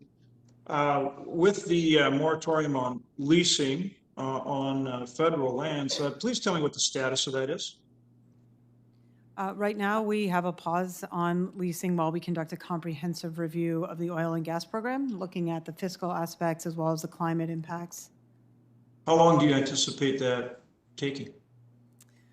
Right now, we are conducting the review. How long do you anticipate that taking? Right now, we are conducting the review. I don't have a specific time to give you. So last year, just in the state of North Dakota for 2020, Interior dispersed over $66 million in revenues. So what's the revenue impact on this moratorium going to be on the states and the federal government as well for revenues it receives from energy development on federal lands? Since the majority of revenue that we receive and that goes to the states comes from producing leases on royalties, we anticipate that looking at the amount of lands under lease, the amount of permits, the thousands of permits that have been issued, and the thousands of permits that are under consideration, as well as the leased lands available, we do not anticipate a significant impact on income in the near future. Well, but you just said thousands of leases under consideration. Thousands so if of those permits. books proceed, wouldn't that create a significant revenue impact both for the states and for the federal government? And the states share that revenue with the counties as well. Indeed, they do. And what I said was there are approximately 7,900 permits that are issued and available for use right now to drill and produce, and another 5,600 permits that we are considering to issue. So if imports, do you expect imports of oil to go up or down if we stop developing oil and gas on federal lands? That's not an assessment I've made, but I'd be happy to look into it for you. I'm sorry, could you say it? That's not an assessment that I have made right now. We will be continuing to evaluate the impacts of the program as the comprehensive review continues. So if we are not able to develop oil and gas resources in this country, will that shift production to countries like Russia and to Saudi Arabia and Venezuela that have lower environmental standards than we do? Right now, we don't see a slowdown on development in our country based on the 13.9 million acres of leases that have not yet been developed, as well as the 12.7 million acres that are currently being developed. So you don't think having a moratorium on leasing on federal lands will slow down development? That's your position? What I'm saying is, what I can tell you is the math and the facts that we have thousands of permits available for drilling and millions of acres of land that can be developed right now. Do you realize that if you were a mineral owner in North Dakota and you own the surface acres, but that if you share some of that mineral ownership with federal, with Interior, and Interior has no surface acreage, that your moratorium would prevent that private landowner from developing his mineral interests? I know that our pause does not affect non-federal acres or minerals, so private acres, tribal acres are not affected. Not tribal acres, but I'm talking about privately owned mineral interests, even where you have no surface acreage, but you have an interest as well, a partial interest in those minerals. You're preventing someone from developing their minerals. Do you realize that? Thank you, Senator. My understanding is our pause only affects the federal minerals. Okay, well then we should talk some more about that, because remember, mineral interest, you share mineral interest in some of these tracts based on spacing unit with other owners. You're aware of that? Yes, I am, and I'd be happy to talk about it with you further. Okay. To the Governor Gordon, what would you say is the impact of this moratorium in terms of lost revenues and so forth? Thank you, Mr. Chairman, Ranking Member, Senator Hoeven. It is dramatic. In my testimony, I mentioned a couple of those numbers, 5.7 million of that from lease sales alone, lease bonuses, et cetera. And that's significant in our state. I do want to mention that I want to compliment North Dakota and Doug Burgum, your governor, for their leadership on carbon capture and sequestration. But returning to the topic, one of the biggest issues that I see, and I see this because I serve on our Oil and Gas Conservation Commission, is as a field develops, issues like flaring become more important. We need to make sure that infrastructure can be built out to new development. If that new development is uncertain, the build out probably doesn't happen. It doesn't allow us to capture the flares, and that is something that Wyoming has been particularly, and I know North Dakota as well, have been particularly aggressive in making sure that we don't see excessive flaring. Right, and that'll be my final question is, Governor, both in our state and your state, it's not just about producing more energy. Aren't we also putting the latest technologies out there to also garner better environmental stewardship? And that includes development on the federal lands, does it not? Absolutely, Mr. Senator. The technology has improved dramatically over the last decade or two. We can now drill horizontally, much better technology. It is much more expensive, and the capital at risk is much more of an issue. So having some dependability about how you're going to be able to develop those leases is absolutely essential. What that does to the uncertainty that is put into our program, because we don't know when these leases will be able to be purchased again, really causes a lot of concern for our development. Right, and that includes things like carbon capture, which both our states, as you said, correctly so, are working very hard to do and really lead the way forward on it. So thank you for your leadership, Mr. Governor, and thank you, Mr. Chairman. Thank you, Senator. And Senator Kelly. Thank you, Mr. Chairman. Ms. Culver, I understand that half of onshore oil and gas revenue collected by DOI is distributed to states, while the other half is intended to enhance federal conservation programs and western state water projects. Arizona is not an oil-producing state, but the natural gas extracted in Senator Heinrich's state and Senator Barrasso's states helps pay for the water projects along the Colorado River in the state of Arizona. If your review extends beyond this summer, does Congress need to prepare for budgetary impacts to the reclamation fund? Thank you, Senator. In the immediate term, including through the summer, we do not expect significant impacts to the amount of money in the reclamation fund based on the amount of permits that have already been issued, the amount of drilling permits that are under consideration, and the amount of land that's under lease on which permits can continue to be issued and generate revenue. And when do you think those budgetary impacts would occur if the review wasn't completed, let's say, by the fall? We do not expect to see significant budgetary impacts in the short term. Well, thank you. And Ms. Culver, in a few decades, fossil fuels will not be the backbone of our energy economy. Does Washington need to start rethinking policies that use fossil fuel revenue to fund federal water and conservation projects? Well, certainly for projects like those in the Land and Water Conservation Fund and those in the Reclamation Fund and the maintenance backlog, we would certainly welcome working with Congress to ensure those are funded regardless going forward. Great. I think we need to do that. Ms. Hollop, so I think we agree that methane leakage in oil and gas production, transportation, and storage is a problem. Mm-hmm. You know, methane is around 30 times more potent than CO2 as a greenhouse gas.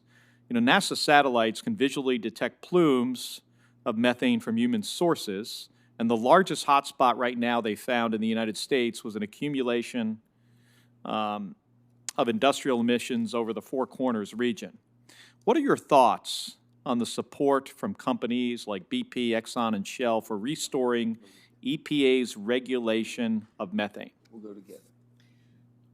I can't speak for the other companies, but I do believe that our industry organizations are supporting, in some cases, the regulation of methane directly.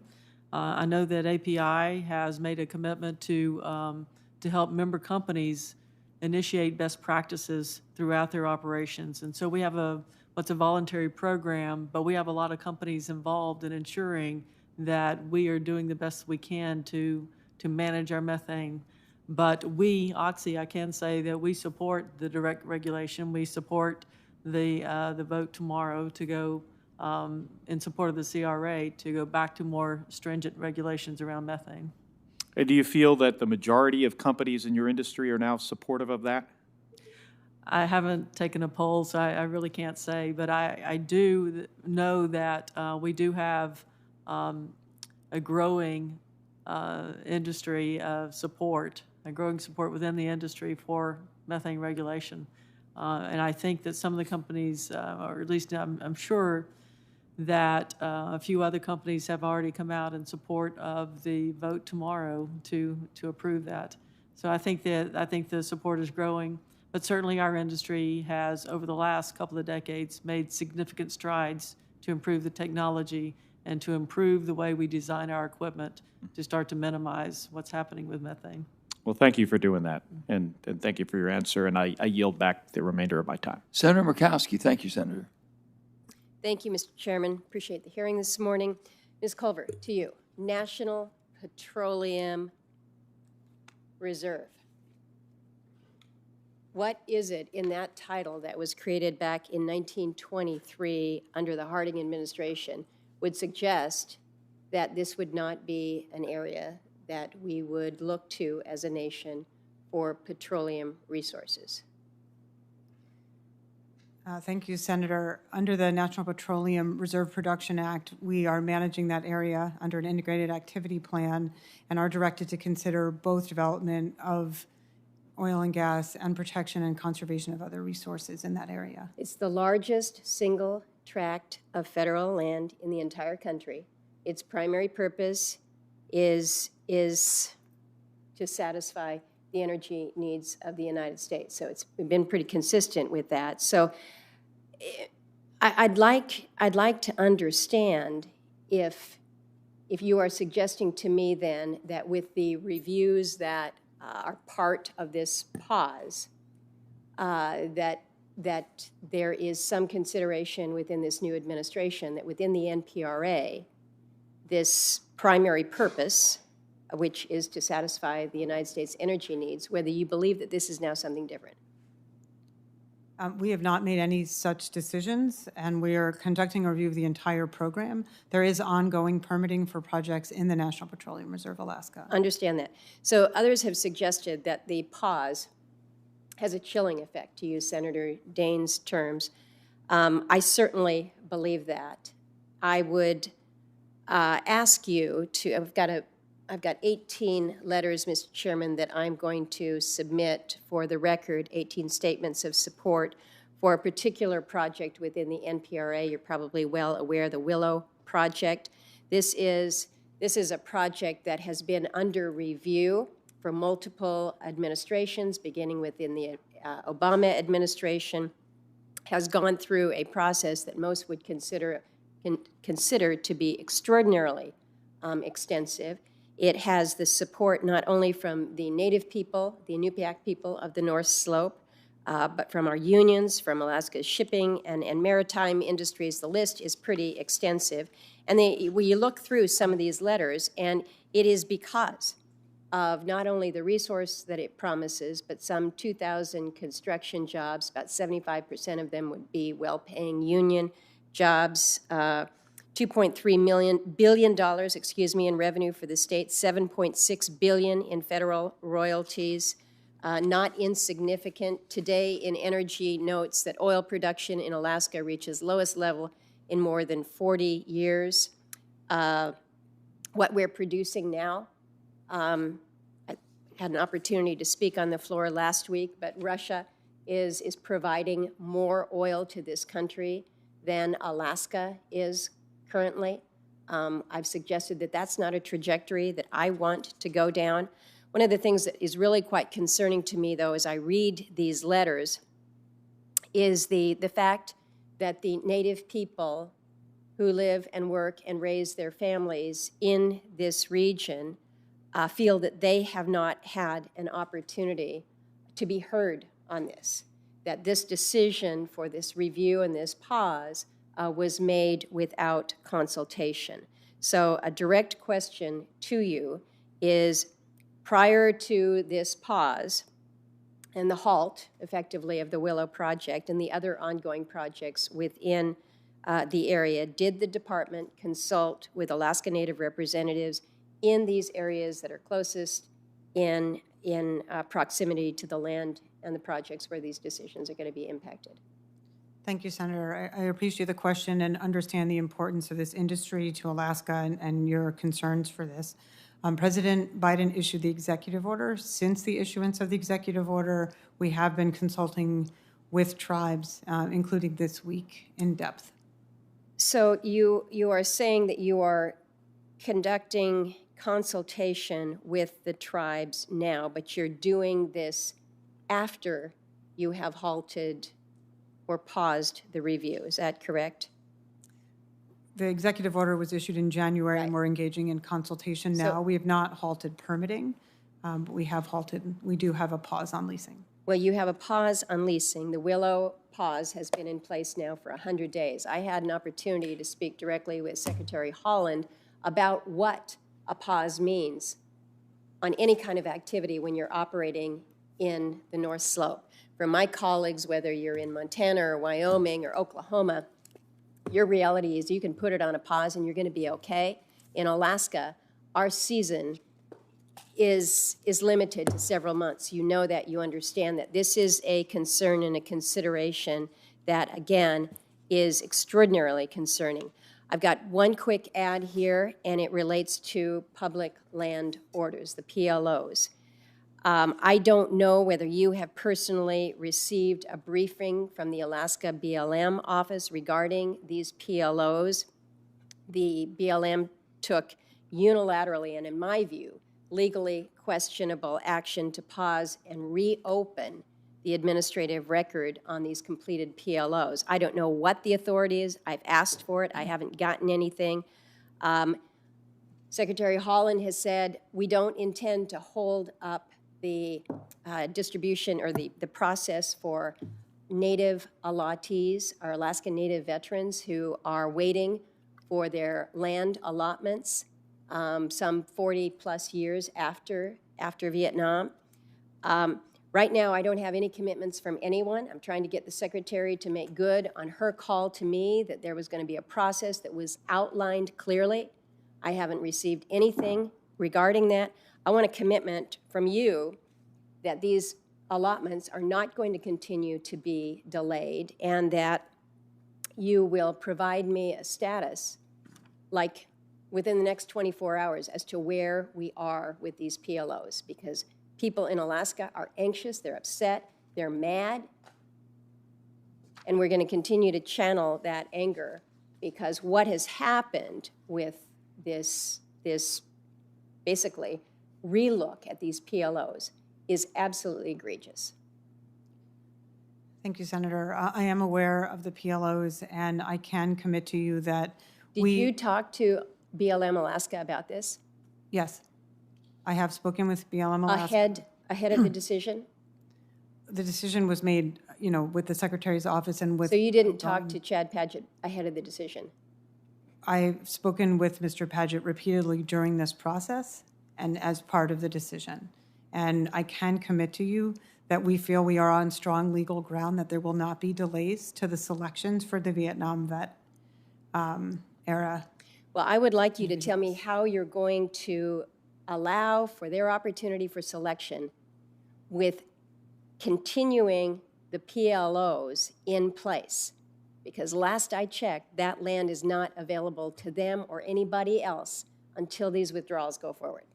Yeah, so, I would be happy to provide you with additional information in the next couple of days. We intend to, as the Secretary said, to be very clear about a path forward here. Okay, well, she said she was going to be very clear. She was going to get to my folks within a day or two, and it's now been 10 days and I haven't heard word one.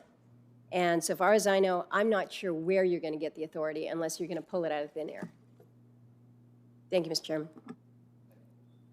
Senator Brasso. Thank you, Mr. Chairman. I'd like to just follow up on some of the things that Senator Murkowski is asking about, because on February 12th, BLM's Wyoming State Office postponed its March 2021 oil and gas lease sale. And then on April 21st, the BLM headquarters notified the public that it was exercising its discretion not to hold oil and gas lease sales into the second quarter of 2021, which would be April, May, and June. So has BLM postponed or canceled the second quarter lease sales? Yes, the second quarter lease sales are not going forward. Okay, so you've canceled them? Yes. All right. Will BLM reschedule these lease sales, and when can we expect that to happen? We have not made a decision yet regarding the third quarter lease sales. So lease sales, first quarter, canceled. Second quarter, canceled. Correct? Correct. All right. On March 19th, Laura Daniels Davis and a number of us have raised a letter that she has written in the past, wrote a memo. The memo mentions the department's 30 by 30 initiative, a plan to conserve 30% of federal land by the year 2030. Now, I'm having trouble understanding why this memo would even mention this 30 by 30 initiative. Is it the department's position that a staff memo can legally restrict or limit the rights of existing oil and gas leaseholders? All of the actions we take are subject to valid existing rights. I think the reason that 30 by 30 and other issues have been mentioned is that the Interior Department, and in particular the BLM, manages these public lands for all Americans and under our multiple use sustained yield mandate. So we're looking at both the ongoing requests from the oil and gas industry, our review of the program itself, input and other uses across the public lands for recreation, to manage for wildlife, to manage for conservation. Well, Ms. Sagama, would you like to add anything to what we just heard? Well, it's not a discretionary authority in the Mineral Leasing Act. It's very clear. The Secretary shall lease on a quarterly basis. And finally, Mr. Chairman, I know we have a vote that's winding down and we need to get to the floor. Ms. Culver, March 25th, Secretary Holland hosted a, quote, virtual forum on the federal oil and gas leasing program. The forum featured really a carefully selected set of speakers, most of whom supported the administration's ban on oil and gas leasing. For example, the forum didn't include Governor Gordon, didn't include Ms. Sagama. We are told that the department will use the forum to then write a report that will inform the Biden administration's decisions on federal oil and gas leasing, obviously putting a heavy thumb on the scale by excluding some and including others who are favorable to this. How does the virtual forum comply with the Administrative Procedure Act and other laws? The forum is part of an ongoing public process. We haven't started a formal process, but we did invite a number of representative individuals and organizations to speak at the forum. We explicitly have exempted ongoing discussion with members of Congress, state and local elected officials, and tribes, which is ongoing. Unfortunately for the forum, we could only have a few people and organizations from each interest group. In particular with the oil and gas industry, we were actually really pleased to have so many companies offer to participate in the forum, and we couldn't accommodate them all, as you noticed. But since the forum, we've been holding quite a few meetings with different trade groups and individual companies and have been continuing that conversation. I think you said you intentionally exempted. I'm going to think you intentionally excluded, so I'm going to ask Kathleen and then the governor to please comment on what you might have thought about that. Well, small independents definitely weren't represented at that stakeholder meeting, but I do appreciate that Ms. Culver is going to be meeting with us very shortly. Governor Gordon, any final thoughts? Thank you, Mr. Ranking Member. I think virtual forums are very difficult to get much public input in, and I appreciate the opportunity to have further conversations. But Mr. Ranking Member, I think really the challenge of having a limited audience really sets the tone, and to your point, that tone then carries forward. So I don't think it was a particularly good effort. Thank you. Senator Cantwell. Thank you. Senator Brasso, thank you. And I think the chairman is run to vote, as you are as well. And so I think it's me left here. So I'll ask my questions, and if anybody else shows up, I obviously will turn to them. Thank you for the hearing today to both Senator Manchin and Senator Brasso. The issue of public land management and public policy on this is near and dear to my heart for a lot of reasons, but obviously because I love the outdoors and love the outdoor economy. But I also think it's critically important we get a fair return to taxpayers. Taxpayers deserve to look at our federal lands and the leasing of those federal lands and get a federal return. The Federal Land Policy Management Act requires the federal government to, quote, consider the long-term needs of future generations, end quote.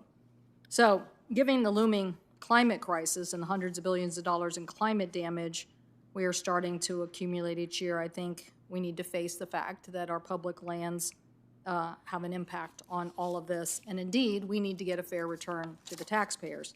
A 2018 USGS study found that the life cycle emissions from oil, gas, and coal pulled from the public lands and waters were equivalent to 20% of the total U.S. greenhouse gas emissions. And at the same time, a recent study from the National Academy of Sciences estimates the U.S. can store up to 500 million metric tons of CO2 per year through a mix of carbon-enhancing practices on cropland, grassland, and forests. So I appreciate the fact that we're having this hearing and the complexity of this issue, but as I said, I care a lot about the outdoor economy, and I care a lot about this issue. So, Ms. Culver, do you believe that the current royalty rate takes into consideration the full environmental costs posed on Americans from oil and gas development? And do you believe the 12.5 royalty rate adequately provides the taxpayers a fair return for development on mineral lands? The royalty rate was set over a century ago now, and certainly we have a lot more information we can take into account. The General Accounting Office has repeatedly identified this as an issue for the BLM to address, and that we could be giving taxpayers a more fair return if we looked at that. Well, thank you. I think according to GAO, as many as 99% of the bonds for wells currently operating on federal lands are insufficient.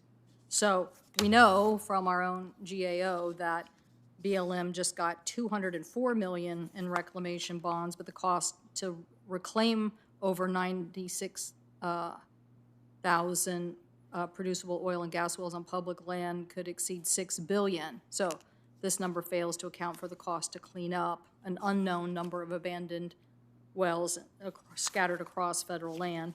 We know this in our state. We've paid attention to a variety of these issues on abandoned wells that emit methane, and the cost in the backlog of existing need is known. So, Ms. Sigama, a recent poll showed that 73% of the people in the West believe that industry should fully remediate sites when drilling is complete. Do you believe that taxpayer industry should be responsible for the cost of cleaning up those oil and gas wells?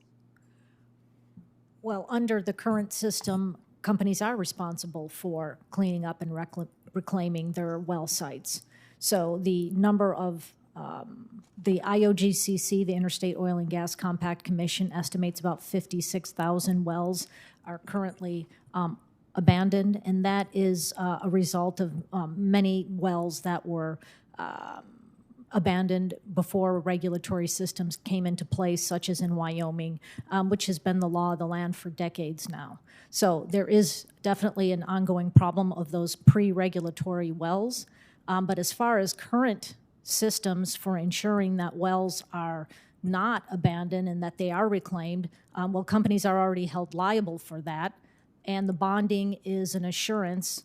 And when a company does go bankrupt or another company acquires their assets, that acquiring company is responsible for any of those wells as well.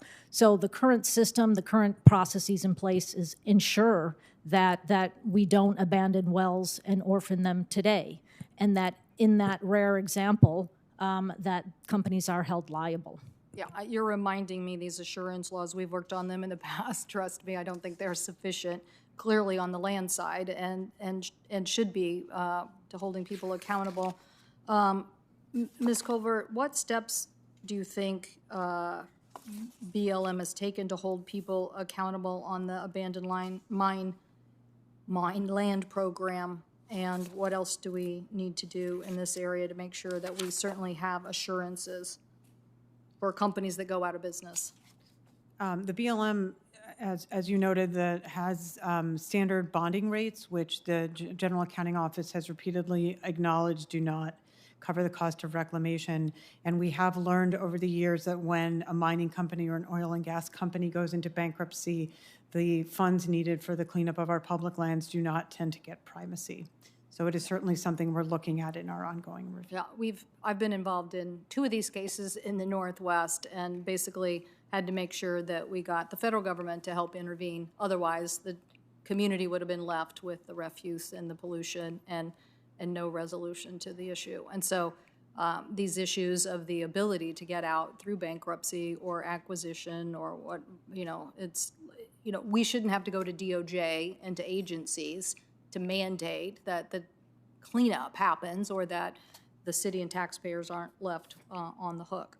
So anyway, well, thank you so much. I may submit some more questions for the record, but if we don't have any further witnesses, I thank all of our witnesses for being here today and for your testimony. I hope that we can get more out of our public lands and protect them at the same time, because I do think that this is the stewardship of our public lands from a revenue perspective, I think is very important to American taxpayers. So with that, I thank the witnesses.